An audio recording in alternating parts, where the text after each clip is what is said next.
And as my colleague Teachta Ó Broin has outlined, we will of course be supporting this. It's funny, I was talking to my dad last night. He's a very, very long time housing activist and campaigner. I nearly used the word veteran, but I'd be afraid he'd be listening to this and I'd be in trouble for that. And he laughed when I told him the proposal that was coming before us today. He said, "Easy, know the Labour Party's in opposition. They're always very enthusiastic for measures like the Kenny report when they're in opposition." And he said, if you get a chance, you might ask them why it's never really that much of a priority for them when they are in government. And I think, you know, Deputy Howlin has outlined the attempts that were made by previous Labour Party people to bring in this, but of course it was always done in opposition and never done in government. And that really does beg, I suppose, a question. Notwithstanding that, as Teachta Ó Broin has outlined, of course we are going to support this. It is, some would say, very cynical on the part of the Labour Party now to try to claim some kind of ownership of any housing activism. But notwithstanding that, you know, if they have a Damascene conversion, it's welcome. And as Teachta Ó Broin has outlined, we will work with anyone and everyone who has a progressive policy in relation to housing in order to ensure that we can address the crisis. Now, I want to refer briefly to the remarks made by the government representative here today when he says that this move is premature. I'm going to give my own age now. I am the same age as the Kenny report. I was born in 1973. I am not premature.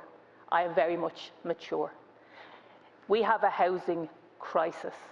This report has been around for decades. I've heard my father and other people who are activists with him in the Dublin Housing Action Committee talk at length about this report, about how important it is, about how we need to learn and listen to what is in it and implement what is in it.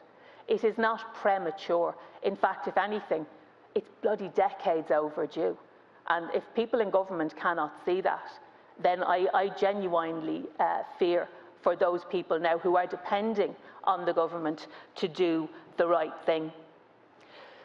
When I was 24, nearly 25 years of age, I was able to buy a house with my husband. We both had normal jobs. I worked in administration, he had a job in technology. We had very normal, ordinary incomes. We were the first of our kind of friendship group to be able to do it, but we were not by any manner of means outliers. You know, it was a reasonable aspiration at the age of 24, 25, if you had decent, secure employment, that you would be able to buy a house. And in this country, let's be honest, right, in this state, that is the only way that you can have the type of security that you want when you have a young family, as we did at the time. That's gone from people. And, you know, Minister, you would do well to reflect on the lived reality of your policies and the policies that you support. And I just want to quote from Mark O'Halloran, who's a very well-known actor and screenwriter. He says, "My career might be judged a success, but when it comes to the property market, I'm a complete failure." Our political class have forgotten that housing is a right and not simply an opportunity to redistribute money upwards to the wealthy.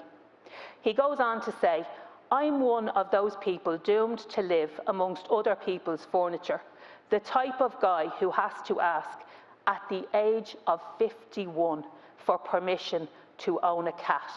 It's sort of funny really, except it's not, because now I'm afraid for the future, and with good cause." So there are real people depending on us to do the right thing here. Go on, Maigat.